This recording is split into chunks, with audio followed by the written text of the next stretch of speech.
people, you talk to people, they doing all kinds of other stuff in the background. You see all kinds of stuff. They're eating a sandwich. Something going on back there. I'm trying to save you.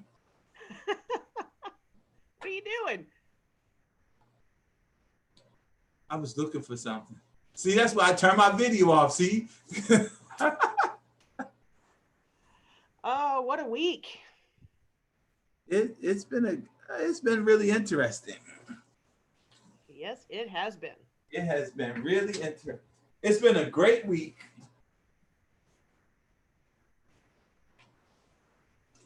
What are you looking for, Emerick? I'm getting a bottle of water. See, that's why I turned my video off. It's all good. I was getting a bottle of water, getting myself situated, ready to roll with you. Roll. So how did your, let's just start, because when we had you on last week, we only got you for a few, because you were jumping on with Mr. Keller. Yeah. How did that go? It went well. It's published. It's on Life. Is it? Okay. I did not know. I'll go pull it up. It's on Life right now. If you go to KW Connect and you go to Life, the video is there. It was pretty good. It was a really good session.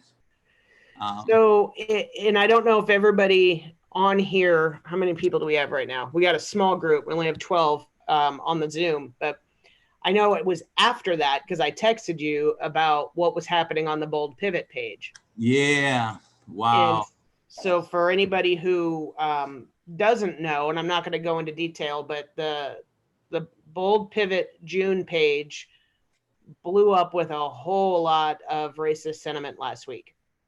Yes. And went on for a couple days before it was shut down. And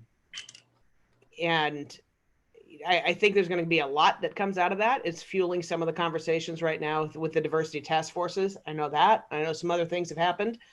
But what were your thoughts around that, Emerick? That shocked me. It completely shocked me. Why did it shock you? Because I thought at least for, this is going to sound horrible, but as professionals, at least for, saving yourself and saving your business, you wouldn't be that ignorant to put out some of the very hateful stuff that was on there. Well, you are who you are because you are who you are. That doesn't change anything. The truth is, I'm just going to tell you this. I'm turning off all my stuff so I stop getting alerts. Oh. I think I know what you're seeing. Yeah. No. Oh, no. There we go. No. I was like closing things. I thought I closed out the Zoom because the whole screen blacked out. So I'm just getting rid of everything so I won't get any alerts. No, it doesn't surprise me because here's the deal. Like people are like chameleons. They adjust to their environment, right? Yep. And when they adapt to their environment. And then all of a sudden, when that environment comes up and they get the opportunity to be who they really are, it accidentally slips out. Okay. You get what I'm saying? It accidentally slips out. And then the challenge is that, no matter what you say, you can apologize for what you said. You can apologize for what you wrote. But you can't change once it's already left your fingertips or once it's already left your mouth, and the impact that it had on people. And you apologizing does not change the fact that you said it.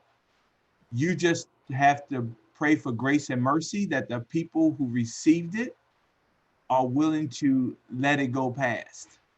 Yeah. However, that's just their true sentiments. They just put their true sentiments out of. And so what happens when you get into those dialogues and those exchanges, the real people come out because they lose focus or consciousness about where they are, and their subconscious takes over the keyboard or their subconscious takes over their mouth.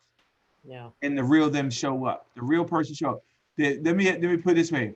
Their personal representative left and the real person showed up. Yeah. Yeah, and Michael just posted, and that news article went out. Michael Barrow said there was a KW agent who compared gays and lesbians to murderers, and he is out of the company.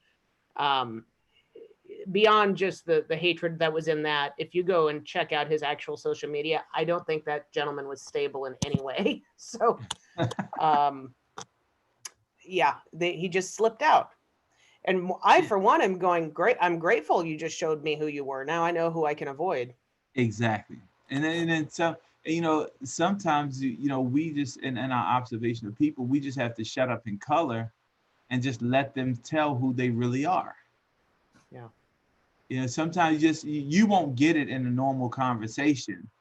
You'll get it in the second conversation. And so when you're in those spaces, and I do it all the time, I don't say anything. I don't get engaged in a lot of conversations. And sometimes people say, and it's not what people say, many times it's what they don't say. Well, and it's so different, when we didn't have the pervasiveness of social media and the, right. What do they call them? The keyboard cowboys who just don't, maybe you're right. The subconscious comes out. I just think it makes it so easy when you don't actually have a person in front of you to say those lowest thoughts you ever have, right. Type them. And yet, again, I'm grateful people are exposing themselves that way. And it just is. I don't, for me, when I see those things from people, I say, okay, I get it. I don't have enough personal contact with you to know anything any different. You're just showing me. I see better than I hear. You're just showing me. That's a really good way to put it. You're just showing me what really is in your world, and it's okay. It really is. I think it's okay if that's the way you feel in your world. I do.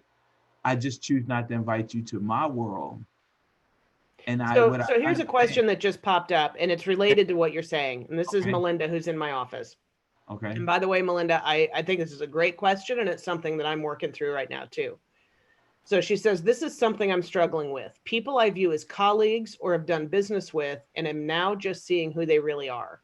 Do you just cut them out or keep trying to live by example?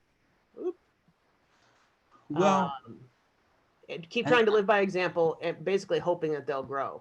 It depends. I want to answer my answer right now with where I'm at, because I had an awesome conversation with Chris Spade about this week. Okay. I have a coach's mentality all the time.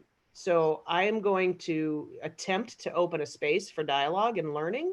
Okay. And if that's rejected, then I'm not going to continue down that path. You've got to at least meet me halfway with openness. Right. Otherwise, I don't have time or attention to give you. Okay. And that's for my own personal benefit. But I'm going to give benefit of the doubt in most cases, as long as it's not hateful, because we can't, as you say, we can't dispel ignorance without conversations. Right. And so when that happens, you just have to dig a little deeper. Tell me more. Tell me how that makes you, what draws you that conclusion. And you can't argue with stupid. That's the first thing. Or crazy. Can't argue with stupid. And so when the conversation begins to get more and more stupid, then that's when you understand you have to remove yourself from that space. Sometimes it's just a conversation. It's a conversation that comes from ignorance. People just don't know, right? And then I can work with people who just don't know and they're willing to move. I can't work with stupid. Yeah, and I appreciate you saying that, because one of the difficult yet fun, and I don't mean fun like, really fun, but I'm learning to enjoy recognizing how ignorant I was because of everything now that I'm reading. The video you posted, which was phenomenal and really puts in a snapshot a lot of the stuff that I've read over the last few weeks. I truly didn't know how ignorant I was of what has happened in this country for 400 years. Right? So now I'm like, oh, well, I have things I can share. And if people are willing to look in the mirror and go, man, I was ignorant. And Robert, thank you the other day for mentioning the 1619 project. That's intense. And if you just do a little bit of reading, everything you were taught in school will be challenged. Exactly. And that's the reason why I use the word ignorance, because it's ignorance from a fact of you just don't know. We've been there's a couple things that happen. We've been socialized in America and we've gone to school in America. And neither one of those two components of life have been in an unbiased, have been presented in a non-biased way. Let me put it that way. American education is not presented in a non-biased way, and socialization is not presented in a non-biased way. And so it's incumbent on us to just do a better job at understanding before we. And Emerick, I got to say, and I can understand how jarring it is as a white person to take on the, well, no, of course it's unbiased. Why? This was my thought process before I started reading this last couple of weeks. Right. Why in the world would anybody set up a biased system from the beginning? I don't want to own that my race of people has been that, and yet has been that calculated, and that it requires a certain amount of calculation to even go into that space to really understand that. Yep. And it's been calculated at the highest level. That's the sad part. Which then causes sometimes that, well, this can't be true. Right? There's no way this can be true. That's why I'm liking the actual scholarly articles, because if I just hear it, it's just somebody's opinion. Mm-hmm. Right? And I can dismiss it as a person who belongs to that race that's controlled everything. Is now that you're making that up, Emerick. It's not what really happened. That suits you, but that's not what really happened. It is the truth is, just like you said, the scholarly articles, it's all available in writing. You just have never had a reason to open up your brain, or open up your fingers to type those words in there in the keyboard, and to the infamous all-knowing Google to get the understanding of what it presents to you. And and Ashley, really, it's okay. It really is okay. It's okay to be in that place when you don't know. A mind expanded will never contract back to the same size. So once you know, and then you don't seek the truth, that's a different conversation. Cannot fault you for being socialized in America. Cannot fault you for being educated in America. However, it's your fault if you don't become more educated about what you were miseducated about. Yeah. Once you have the awareness, right? If you choose not to learn more, then those are the people I'm not gonna waste time with. Right. And you choose to maintain your position of ignorance. Yeah. And so, for me, I don't. It's kind of interesting because I don't hold animosity to people who don't know, who don't know. I just make sure that I can just give you tidbits of information, and hopefully it will spark your curiosity to dig a little deeper. So and let's get a better go. Understanding. That's why I said the video. I reposted the video on my page. And I would encourage everybody either go to Emerick's page or my page, and there's a 17-minute video that encapsulates the 400 years of history and how that's come down, even in present policy. Yes.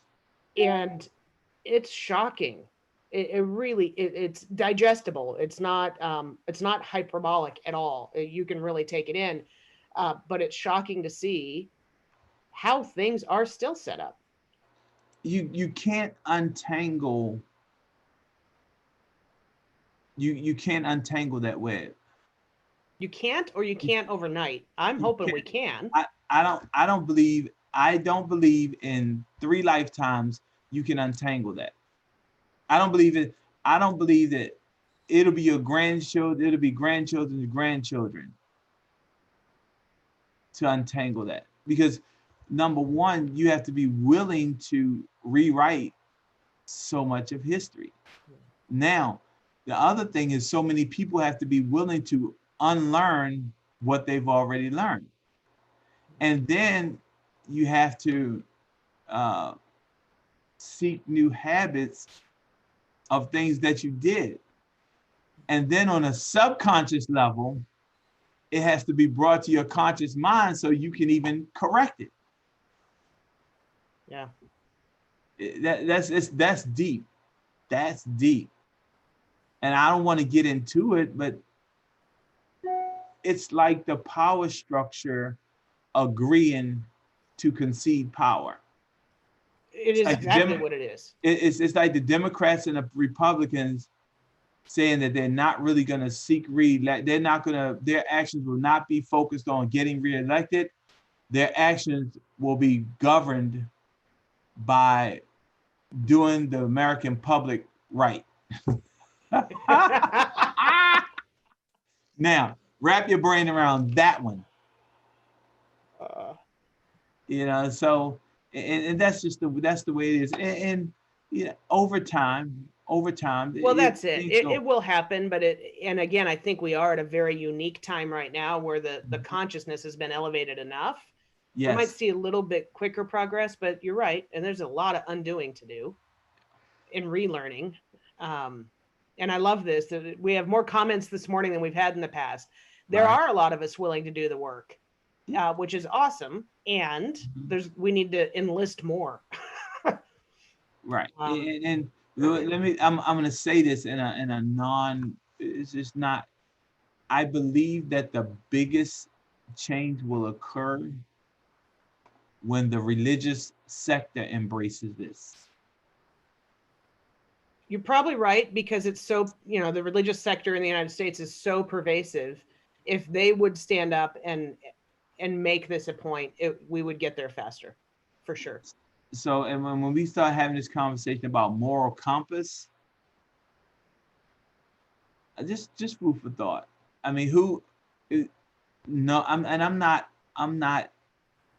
this is not a political statement. It just is. When we change, or when we alter the way our religious habits work, operate, engage, it changes the moral compass of the country. Yeah. Because so many people hide behind the guise of religion in so many different ways. Mm-hmm. Yeah. And that's what politicians do. And I'm using politicians because that's what they use as their gauge of how they operate, based on their, I guess, quote unquote, moral religious compass. Let me just put it, and that's just in that segment. And that alone, all of the people that follow, you just remember, wrap your brain around this. How many people follow one man or one woman in a pulpit? One man or one woman in a pulpit can have 300 to 400 loyal followers. Oh, heck, some of the mega churches are 10,000, 20,000. But I'm not even counting those. That's the outlier. I'm just talking about just a regular church, 300, maybe 200 or 300 people. Whatever that religious leader says to them, they take 70% of it as the guidance to what they should really think from a religious, if not more than that. But I'm being gracious. Yeah. I'm being gracious in that conversation, in that comment. But just think about that for a second. Yeah. And then that bleeds over to the people who they connect with. And it just trickles down. Well, and then we do the thing that we do as humans, right? We in coaching, we learn the story model. We get a concept of what reality is, and then we only seek out evidence to prove our concept. Absolutely. Anything that is counter to our concept, we reject. Absolutely. Absolutely. Which is scary, but that's what we do. Yeah. Unless we're conscious of it and want to live differently. It's called being woke. Being woke. Are you woke? Or are you asleep at the switch? My eyes are opening. Okay. Cool. So I'm blanking on his name, but there's a Black actor on Saturday Night Live. I watched last weekend his stand-up on Netflix. He always does the news segment. You talking about the young guy? They're all young. I'm horrible with names, so I'm Che. probably Yeah, Che. That's him, Okay. Peggy. Michael Che. Okay. Y'all, if you want to watch it, it was good. And he had one section there. He was talking about religion. He said, as a young black man, he couldn't get into. He just could not buy into the church because it was the only time he ever went anywhere where everybody believed the guy named Jesus was white. He said, "What other white man has ever been named Jesus before? If you think Jesus was white, you anyway, it's hilarious. I would encourage you go watch it." I'm gonna watch it. But you know, it's just and not to be religious in any not to quote not to delve into that. I try to stay out of religion because it's so interpretational. But the movement of whatever, and so many people have done so many things that are just immoral under the guise of religion. So that it was religion that took us to this place, and part of his religion is going to take us out of this place. I And think it so, has to, but I have different spiritual beliefs. I am not a religion fan because right, I don't want anybody just blindly following a human leader without questioning. absolutely, that's a challenge within itself. Which I'm gonna leave that one alone. We got to get off this topic because I have my own comments, and you know, Yeah. uh, I have my own comments about that. We won't even get into that. I'm gonna So let me say it. ask you. So we'll shift to gear. I'm Let me ask okay. you Yeah, something. that shift gears because I was Shift about to gear. say something. Uh, Let me help you out. okay. So the video you posted, I had posted a narrative, I think the same day, and they very much the same. And here I am, fairly well educated, college graduate, with a degree in religion, by the way, which means I studied a lot of history, and I knew none of this stuff. Right. As a black man growing up in the U.S., Uh-huh. when did any of that history become apparent to you? I learned that in part of that I learned in elementary school How? because I grew up in a predominantly black community and we learned black history.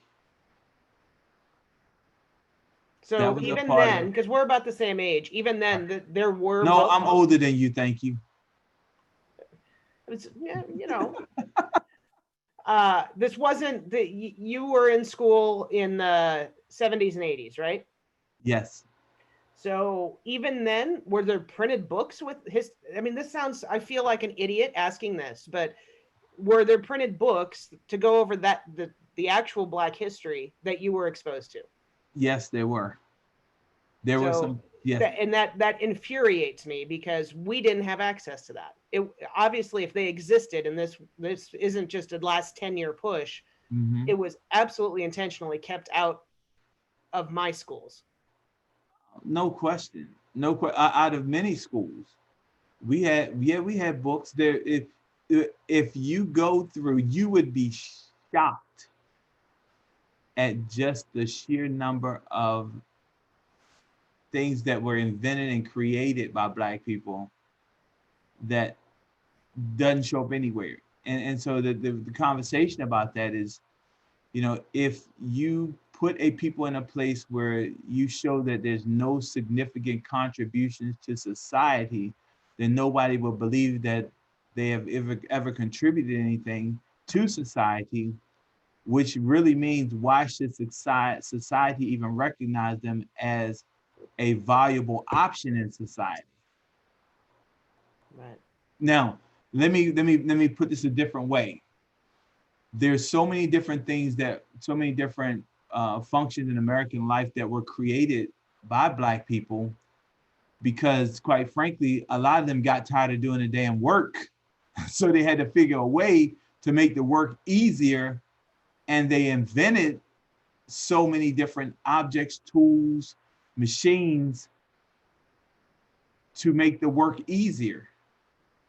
Never even occurred to me until I started reading through, and it looks like hundreds of essays in the 1619 project, if you haven't seen that.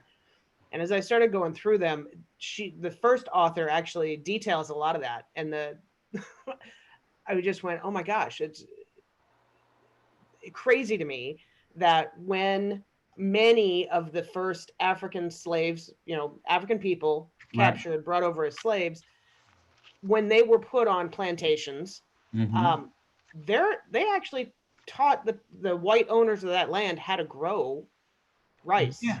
But and that, but cotton. That, well, like, we didn't know what to do, but you guys no. did, and then I mean, it's just insane to me. We would have not had any success as a country early on. Let can I explain it? Let me tell you this a little different. Okay. Thanksgiving wasn't really Thanksgiving. Thanksgiving was a bunch of starving, hungry people who landed on a land where people already lived. I never figured out how can you discover something where people already live. You get what I'm saying? How can you? That's like me walking into your house and say, I discovered your TV on the TV stand, so I'm taking it because I discovered your TV.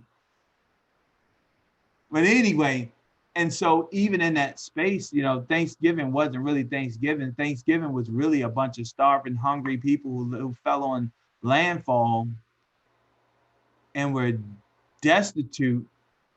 And so another group of people welcomed them and fed them and ultimately were very nice to them, and it ended up being their demise. And that's called the indigenous people, the Indians. Because if you think about it, remember in Europe, spices were like money. Right. Remember? Yep. So they had to travel the world to get spices. But they had to travel the world to get spices from people who had already cultivated herbs and everything else to make spices what they were. Right. And the people who came there had no knowledge of how to even create these items.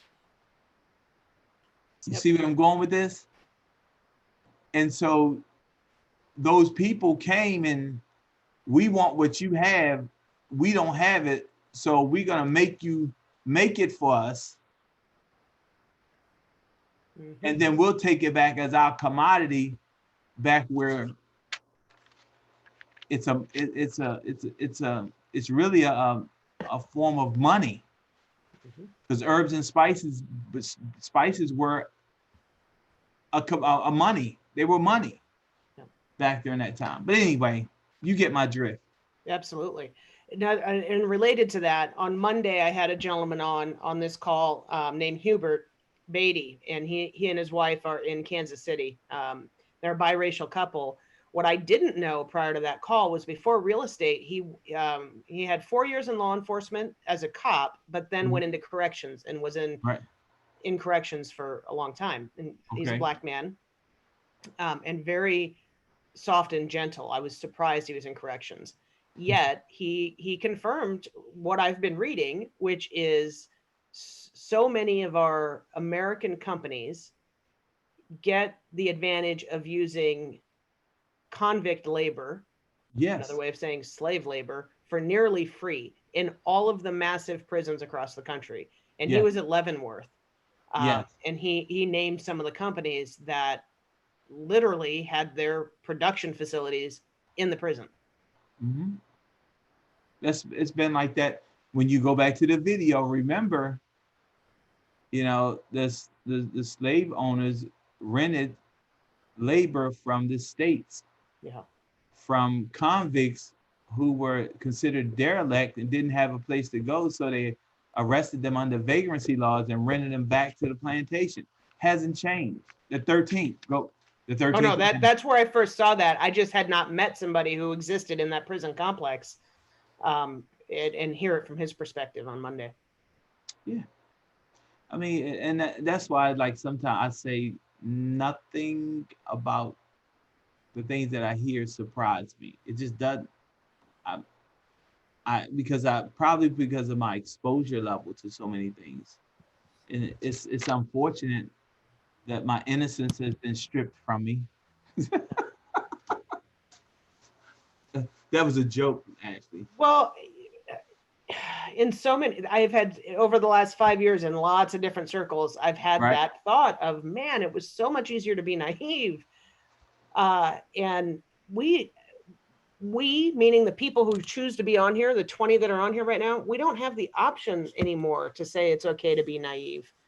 Right. And I mean, at 45 years old and going through as much schooling as I did, to not have had this exposure means I need to go search it out. I now am aware I need to go do the research and search it out. And that's the tragedy. Well, you said a few minutes ago that Google knows everything. Well, thank God we at least have that now, so it can get me on the right. I can see myself in the library in the Dewey Decimal System trying to figure this out. The card catalog. Oh, that's scary when you start having that conversation. Oh, that was. Oh. Do they still have that? Anybody know? They've removed it from a few libraries, but it's still something. We did a library project, and they still do have it there in a lot of libraries, but some are removing it, and they've gone to digital cataloging. Bridget just commented. She says there's a documentary on Netflix about that. Yeah, that's the one we were talking about. It's called 13th. Yes. I would highly encourage everybody to watch it and know that it is a very emotional watch. You're not going to go want to do anything fun after it. Or maybe you do to get you out of the darkness. Right. And somebody wrote something, Brian Garrity, he wrote something about plantations. And just to be clear, and I'm going to tell you this story, and how Keller Williams has responded in different cases. You remember, like about 4 years ago, we went to Amelia Island. You remember going to Amelia Island? Yep. Amelia Island was a plantation. Huge plantation. Yes. And so what happened is when I went there and we were there at Mega Camp. I forgot, Masterminds. Masterminds and Luxury. It was Masterminds. And when I went there, right, what made me ask the question, because I saw a few plantation signs, and when I got on the bus, like to come from my room back up to the main area, I was getting all these strange looks from the people that worked there. And the bus driver was an older gentleman in his 70s. And I said, hey, what is going on? What is it about this place? And he explained everything to me about that. He said what happened was it was a plantation. And when the slaves were free, the owner of the plantation could not work the field. He didn't know how to work the field. And everything was overgrown. So he gave it to his slaves and he left because there was nothing that he could do with it.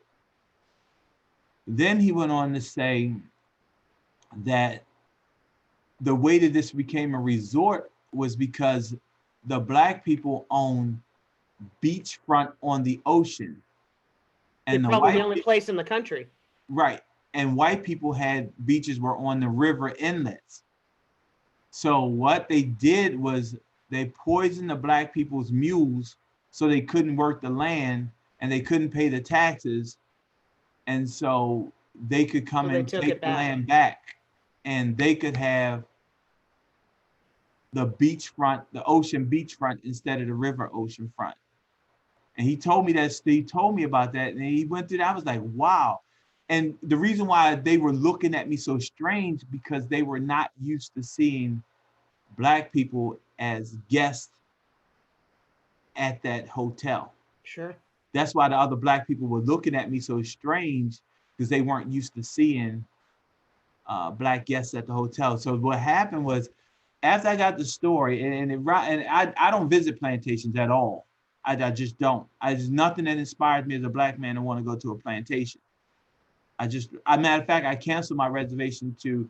I was going to go to a class one time in Myrtle Beach, the Pawleys Island plantation. Keller Williams had something there before, and I said, I'm not going to a plantation to go to class, and I just canceled it.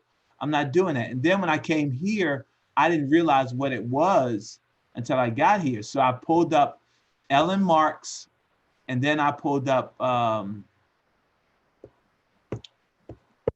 the legal guy, Daryl King, First, I pulled up Ellen and I asked Ellen, I said, Ellen, I said, if Auschwitz was turned into a resort, would Keller Williams have a mastermind at Auschwitz if it was turned into a resort? And she looked at me and said, absolutely not. And then I looked at her, I said, so what the hell makes y'all think as a Black man, I want to come to a plantation to come to mastermind? I get your outrage. And without that story, without knowing what plantation, I mean, really knowing Right. what that represented, right? Mm-hmm. Hopefully it was just a blind spot that you shined light on. Right. And she apologized profusely. And I said, so that's something that I want you to take back to KWRI. Then I went to Daryl King and I said the same thing. Mary Tennant was on the phone 9 a.m. Monday morning apologizing, saying we will never go back there. We will be, from now on, we will do research on the places where we have events. I said, you know, and I didn't talk to her. She left this long message. I called her back and then we talked later. And my thing is that I'm not saying this to be described. I'm saying this because there's a sensitivity issue that folks have to be aware of. And it's not something that you would think about because you don't think about what you don't know about. You don't think about what you don't know about. Yeah. So with Brian's question, and I think it's a fair question because this is what came up on the Bold Pivot page. Right. Which incidentally, I don't believe that whole conversation was even started by one of our Black associates. It wasn't. So he's saying, you know, obviously NAR, we're all changing the master bedroom thing. That was the talk of the town last week. Now he's asking, should we name the plantation shutters something else? Do we have to be that sensitive that we're changing the entire lexicon? What's your opinion on that? I mean, for you probably asking the wrong person. I'm not that sensitive. It could bother someplace else, but they were called plantation shutters because they were on the plantation. They blocked the windows. They blocked the sun out. If a hurricane came, they were windproof, waterproof. So I think the point is we have to listen and be sensitive to the conversation. Yes. I don't think there's a push to mandate change everything. Yeah. But I think we need to have the conversations about it because again, it's a blind spot. I have plantation shutters. I wouldn't have connected those dots. Right. And so, yeah, that's it. You got one in here about somebody else said Hilton Head was another example. Yeah, they did that all up and down because, you know, part of that whole conversation with the 40 acres and the mule with Hilton Head and those different areas that were really designed to go back to Black people because they had worked the land, and that's where the whole 40 acres and a mule came from with the Sherman with the signing of the act back in 1864, 65, 66. Which, by the way, I just read about that actual time in history. I didn't know any of that. I didn't know we had that Reformation time where there were a few really good years where there was a Black senator, and then not for another 100 years because the South came together and made all those ridiculous laws to enslave again. So here, Peggy Elliott asked, I had a Black man expose me to the Willie Lynch letter. Do you have any thoughts on that? Yeah, I do. It's really interesting. The Willie Lynch letter is, you know, there has been some scholarly debate whether the Willie Lynch letters really exist as they are, as it is. Can you give us some context because I don't know what that is. Okay, Willie Lynch was a plantation owner in the Caribbean. And what happened is in Virginia, they was having so much unrest with the slaves. And they said that Willie Lynch came to Virginia to teach the slave owners how to control their slaves better because he had a system that he mastered in the Caribbean. And part of the letter dealt with things like the basic premise was that you address the slaves at a psychological level. And you enslave them psychologically even more than where they're physically enslaved. And that's how you control them on a psychological level. So to give you an idea is they would take the biggest, strongest slave and they would break that slave down. Right? Because in his community, he was the biggest, baddest thing in his community. right? And he was just the pillar of what represented everything about being strong in that community. And they would break him down to a place of humiliation, and it would psychologically, it would affect everybody else. Say, if they can do that to them, I don't want that to happen to me. Well, and that's what lynching was about, right? Right. And it was, which Lynchburg, Virginia, just so you know. Now And that name so I might change. exactly. And so in that space, it also came into a place where you had um, the lighter skin, the more fair skinned slaves, and the dark skinned slave, which that still persists in the culture, in our culture anyway, where you would take the lighter skinned slaves and you would treat them a certain way. And then you would treat the darker skinned slaves another way. And it came back to a place where divide and conquer. So inside of that community, you had them fighting each other, and then that divide and conquer conversation, you're oppressing them with different psychological warfare to prevent them from even coming together as a group, which was another form of control. And that still carries over somewhat today, doesn't it? Yes, it does. Yes. And so in that Willie Lynch letter, it was a letter from this Caribbean slave owner to white slave owners of how to control your slave population psychologically, so that they will do all the things and be as compliant as you want them to be, and never run away or never revolt. Because if you think about it, from a psychological oppression, you may have had maybe three overseers in a field with 150 people. Yeah. And that's the reason why they rode horses.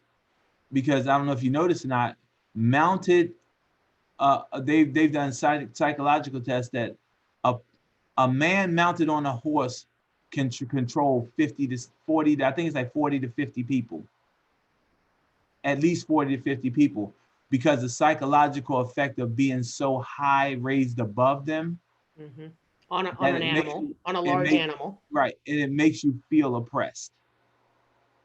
And that's the reason why in crowd control, a lot of times they have mounted police, because they can control a larger mass of people, because it's, yeah.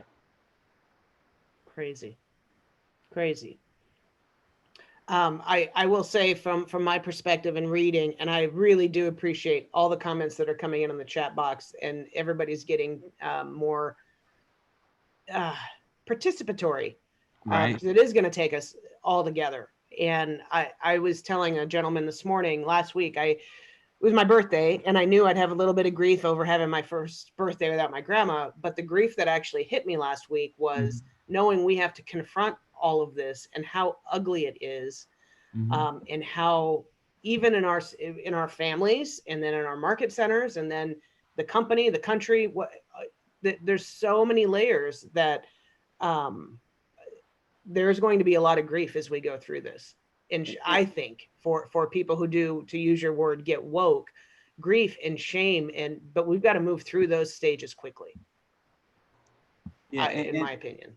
and it's a difficult path, because again, it comes to a place where you're unlearning what you've learned, and then coming to the reality of that the people who you thought you could trust, which was the government, really, you can't trust that. You can't trust that structure, that organization. You can't, because it's not. Well, if you can't, as Melinda said earlier, we've got friends and family members and colleagues who are exposing themselves for who they are now. Those Right. individuals are the same individuals who make up the government. I mean, that same thought process is Right. just more prevalent than I thought. And then when you have all the stuff that isn't prevalent, but it's done behind the scenes by the people in power, Right. yeah, it's challenging. And so and I can't speak to it. I can only imagine that when you come to that place where you know and understand what has gone on, and now you have to come to grasp with who you are personally, and what society has really not adequately equipped you to be that well-versed person that you thought you were, it causes you to question all kinds of, it causes you to question all types of angles and situations that we've been in. If you do a mental playback, you think about some things that you may have been judgmental on. Now you look at it through a different lens. The question becomes, maybe not. And I'm just going to use this for an example. If you take a look, you go back in your mental Rolodex and you look at the Rodney King incident, right? Do you remember that? Honey, I was in law enforcement at the time on the street. Right. The squad car I was in got hit with Molotov cocktails. So yeah, I was not, I won't ever forget that time. And I have a totally different perspective of it Right. now. Right. And so in that space, when you start to think about that, and so many people said, well, he must have done something to deserve that. That was the pervasive conversation. You still hear that now with the things No, that no, are no, not now. No, no, no. I'm saying when it happened. No, I'm saying when it happened. Well, I'm saying George Floyd. There are people who say he was a criminal. He deserved it. I don't know how we cannot see the humanity. Right. And no, an animal doesn't deserve it. Well, here's the other side of that. The $20 bill was a real $20 bill. Even if it wasn't. And no, but you have to say that. But no, but I'm just saying, where people say he was a criminal, he deserved it. The $20 bill was a real $20 bill. So now give me your justification for what happened. Yeah, there is none. The justification exists, I think, because we, as white people, right, are going to have such a hard time in general saying, "Oh my gosh, we really are responsible." It's human nature to a certain extent to deflect something that is so ugly, and that's a lot. Again, a lot of the reading I've done, that for those of us who have been ignorant, some of it's been a choice, some of it's just been self-protection. Right. Well, again, I said this before. Remember, A Few Good Men. You can't handle the truth. Yeah. And that's just it. And I learned, actually, let me tell you where I really learned that. I learned that in the military. I learned that in the military because I worked in a pretty high profile place. And I actually saw what government officials did in many cases. And it was like totally appalling. Then I was exposed to some other things in the military, and I was like, what would happen if the American public actually knew what goes on with the government? Well, we're seeing we can't handle it. Right. and it's scary. However, it's eye-opening. And that's why I said, things don't surprise me anymore. It just doesn't. We just have to deal with it. We don't like it. We didn't create it.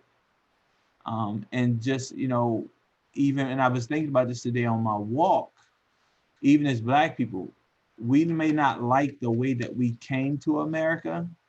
However, we have to deal with America as it is and make ourselves the best people that we can be in America.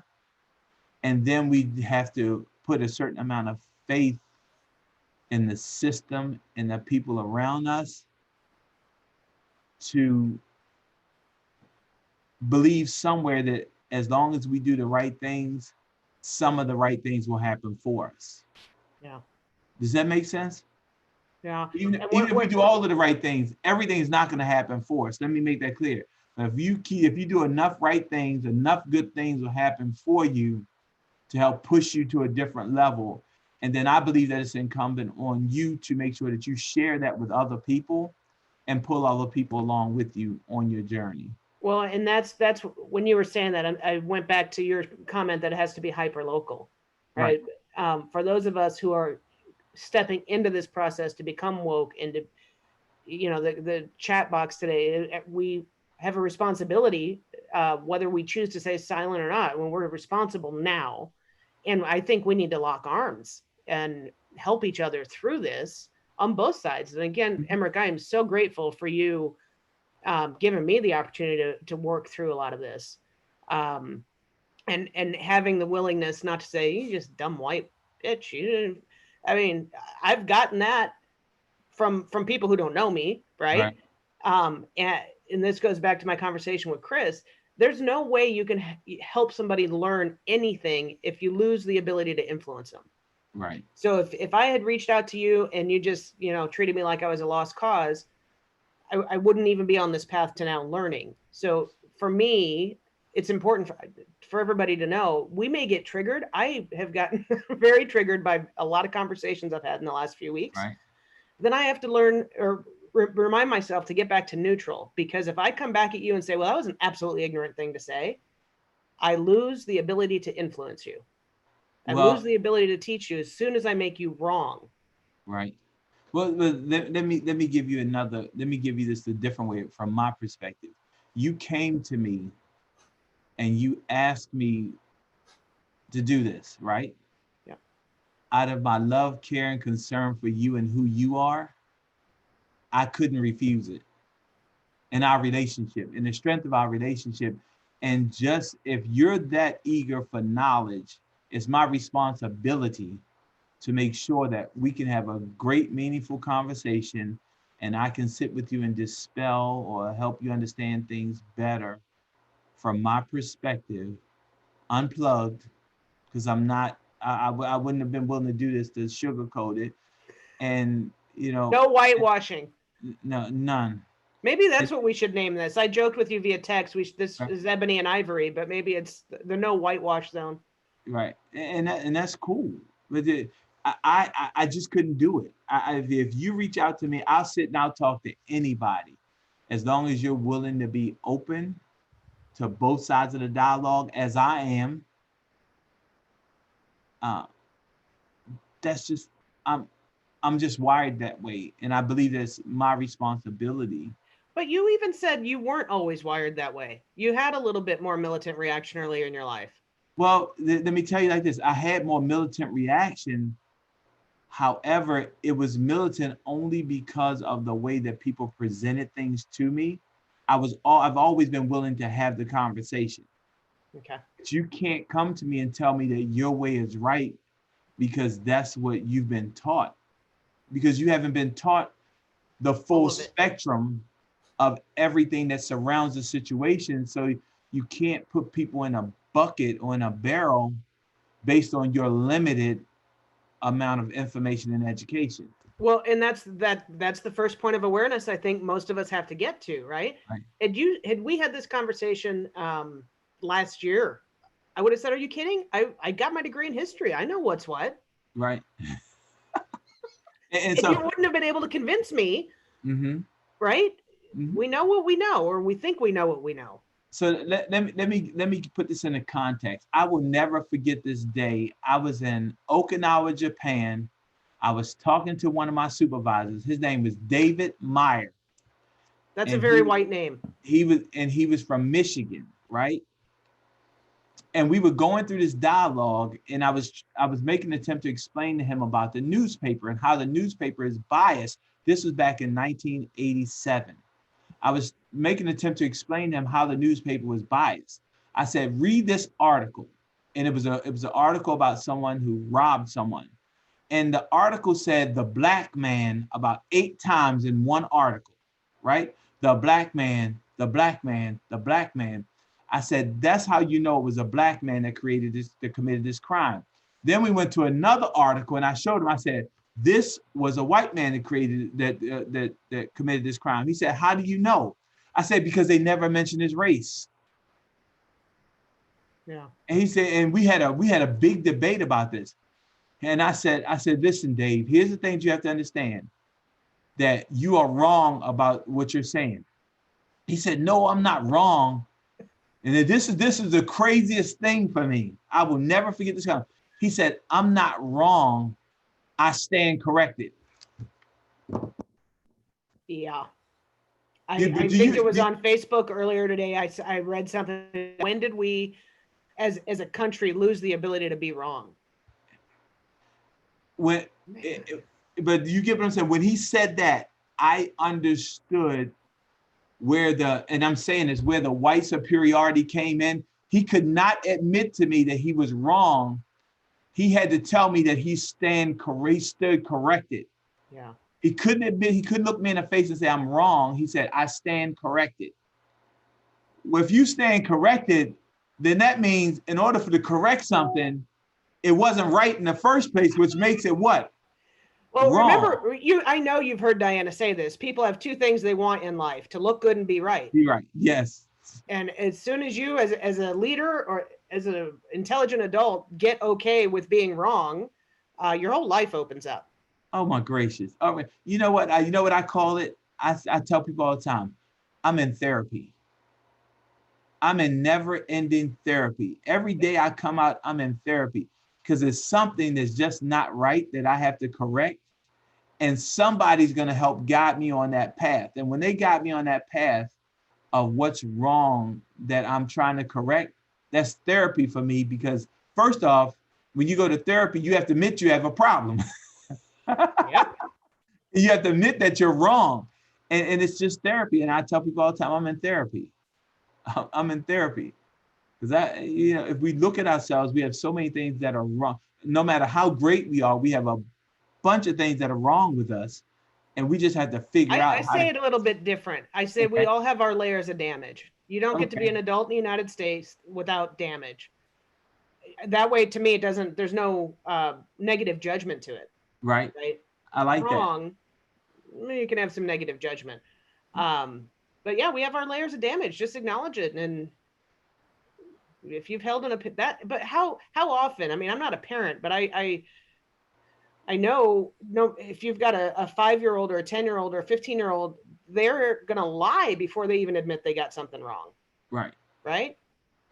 And you would think that's a childlike quality, but I know most adults are the same way. They're going to lie through their teeth before they admit they got something wrong. Well, and that's us and our ego, where we always want to save face and we want to look good and be right. Well, you're always looking good, sir. Thank you, man. I've been unpacking and organizing stuff, and I found a bow tie. I might wear that for you next week. Okay. And I see Nikki. I saw that, Nikki. And the only reason why, like lately, in the past, like almost in the past, like 5-7 months, I haven't worn a bow tie. And again, it comes to that place where you have to understand and recognize your audience.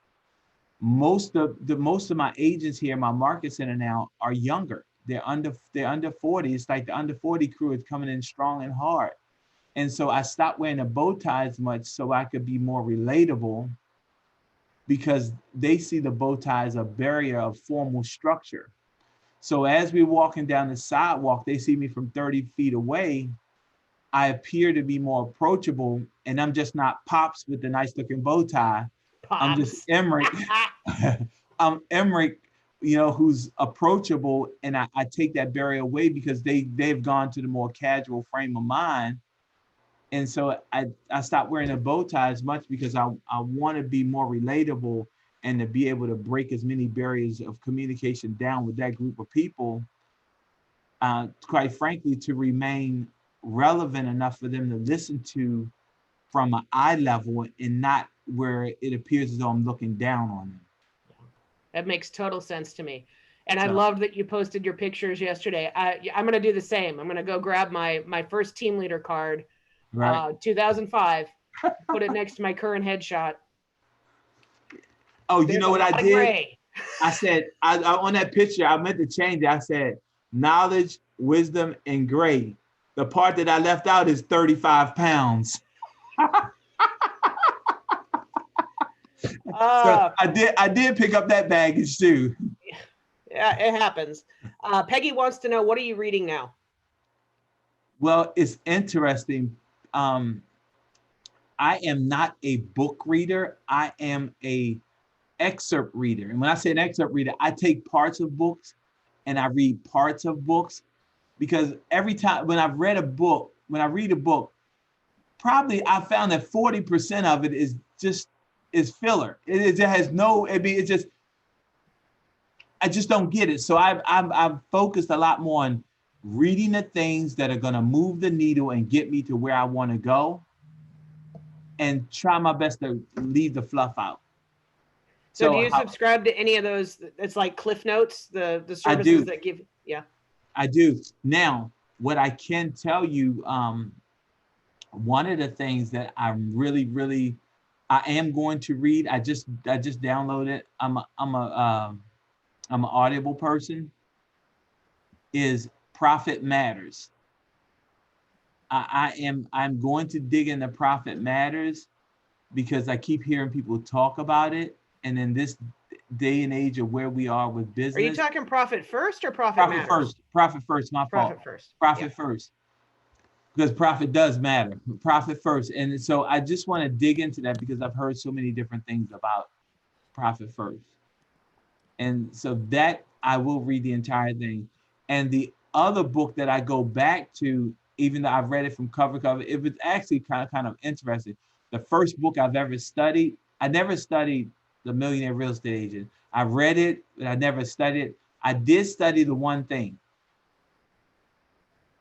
Because probably not just because I'm a certified instructor, but just grasping that process of just understanding, just weeding my mind out, which I've done a great job at, of all of the junk and just focusing on what really matters.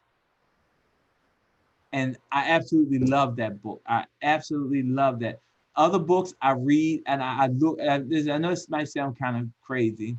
I go through the contents and I look at the sections that apply to me and what I believe I can get out of it. And I read those chapters. And if it inspires me to read more, I'll keep reading more. I just don't dwell on it. And I might be. I think that's a great process. I remember Gary breaking down a couple years ago, probably 10 years ago now. He said, in your lifetime, if you read a book a week, in your lifetime, you'd only be able to read about 2,500 books. And every week, there's 3,000 books published in the U.S. So you can't waste time on books that don't, or sections of books. I love that don't speak to what you need. Right. And so, and I get it. You have to be well-rounded. I've done a great job of not inundating myself with what I believe to be useless information in my space. Yeah. And at the same time, still having the ability to grow. Yeah. And so that's the way I look at books, because cool. I cringe sometimes. Thank you for today, Emerick. Really, thank you. And thank you for the video. Again, I would encourage everybody, go find it on one of our Facebook pages. We'll be back here Wednesday. And thank you for the interaction. I love this. Bring your questions. That's what we're here to flesh out. Yeah, and it is. And for me, it's just, how do I become more open and honest? And again, I keep saying this is a part of my therapy too. It's just being open and honest. Sometimes I'm too honest, which I was in that interview with Gary, by the way. I know I was, because he said, "Shut up, you can't talk anymore." Perfect. Means you push just far enough. Yeah, but you won't see that in the live interview. They cut that part out. Well, thanks for sharing with us. It's perfect. So, all right, Evie, thank you for the link. It's on Instagram, the video. Again, 17 minutes. Watch it. It's awesome. Watch it. Yes.